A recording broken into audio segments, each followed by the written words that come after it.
Women of Reddit, what are red flags when it comes to dating men? When he starts talking about seizing the means of production, you took red flag too literally. If they only talk about themselves, if they constantly try to convince you that they are too good for you or you too good for them, they should treat you both as equals. If they say all women are crazy except you, yeah, the you're different line. I don't get why the you're different from other girls line is a compliment. I like other girls. Laughing off or ignoring your boundaries or just things you want. Another one is believing that women are all one way. Plenty of good-natured men who don't hate women do this. I guess it's just a lack of interaction with women, but it can get to the point where they don't really see you for yourself, or you gotta prove them wrong constantly, or they may have these expectations for you you don't live up to. I guess it's just a lack of interaction with women. There was a This American Life episode somewhat recently where a woman in Australia went out and interviewed men who catcalled her on the street. Every single one of them, to a man, claimed they believed women enjoyed being catcalled and that it made them feel special. And every single one of them, when informed that was not the case, tried to justify it by saying the interviewer was only speaking for herself and that they still sincerely believed most women enjoying being catcalled. And I'm listening to this as a man with 3 sisters and just wondering how the duck you grow up so isolated from women that you not only think this wrong shit but also continue to obstinately believe it when told it's obviously not true. People really struggle with the idea that they might actually be acting like an asshole. Saying what I can and cannot do. Let's be clear, that's my choice. If you have an opinion about it, I will absolutely have a conversation about it and consider your thoughts. I'm not unreasonable. But there is a huge difference between expressing an opinion and attempting to control. One I haven't seen mentioned is the inability to respect boundaries, even small ones. It doesn't matter what it's for. No does not mean convince me. Recent example, guy kept saying how he loves to cuddle and when can we cuddle. I told him that was way too fast and that I wanted to put a pin in that until we knew each other better. He agreed but then he kept bringing it up. Finally I stopped things because his pushiness and neediness was making me uncomfortable. Another common example is someone trying to buy me a drink after I say I'm good.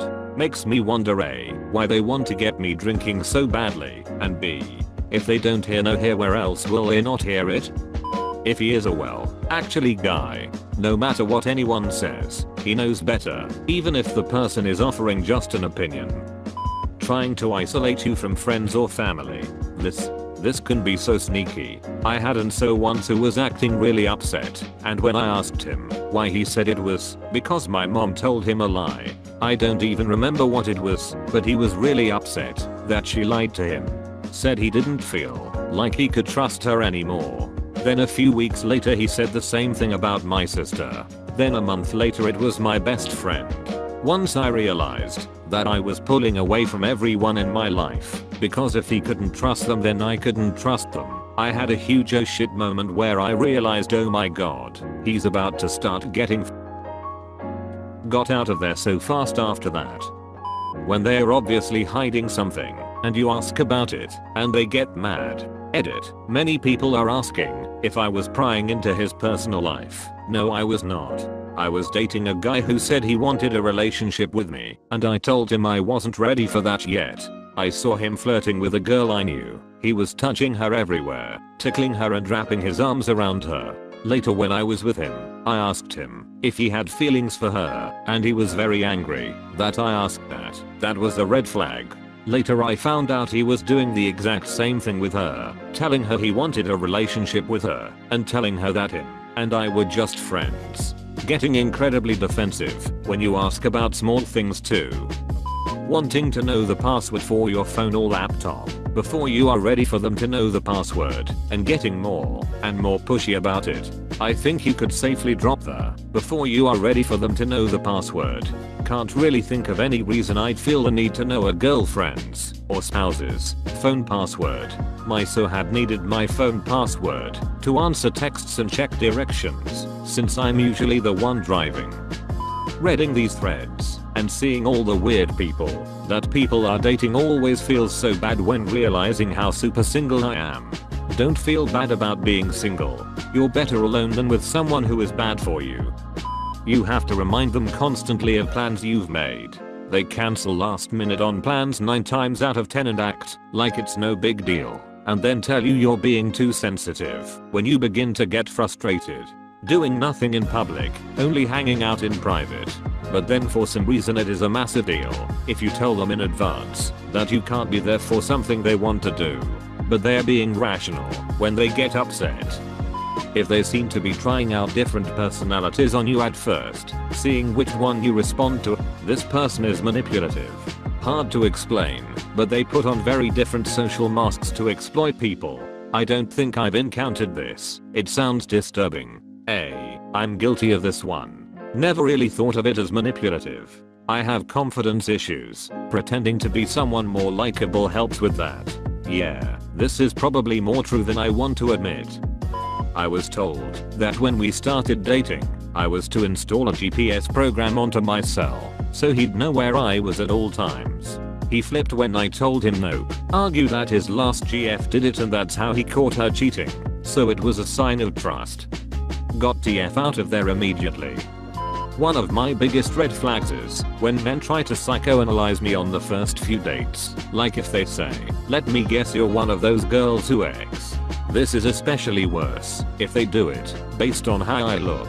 I've had guys try to tell me all sorts of things about myself because I was wearing black nail polish. Don't tell me who I am, dude.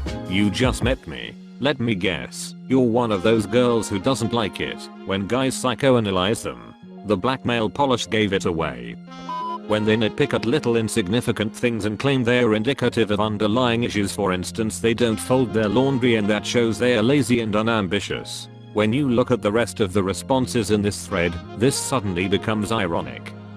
Age difference mostly when you're in your teens. I'm sure there are people who are okay, yet there are a lot of older guys who either want to be young again, or enjoy exploiting naivety, or control over someone younger and inexperienced. Comments like you should be with someone more experienced or older women are such hags.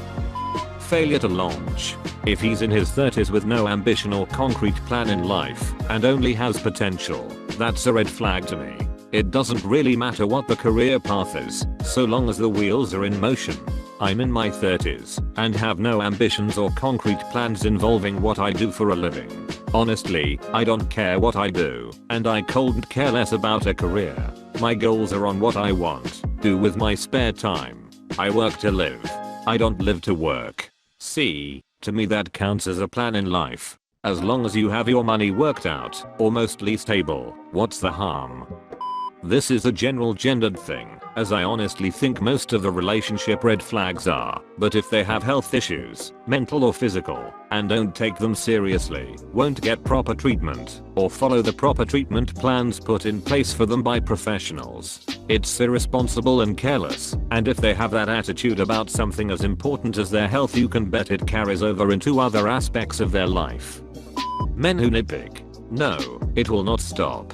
Have a family friend who nitpicks about every little thing his wife does or says. She has developed severe addiction and her children are.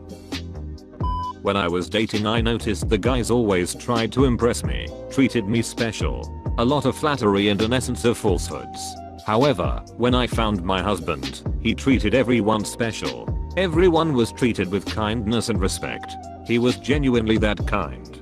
He went out of his way to be nice to everyone, even strangers. That's how I knew I didn't want to be with any other. Completely in love with that man for 15.5 years and counting.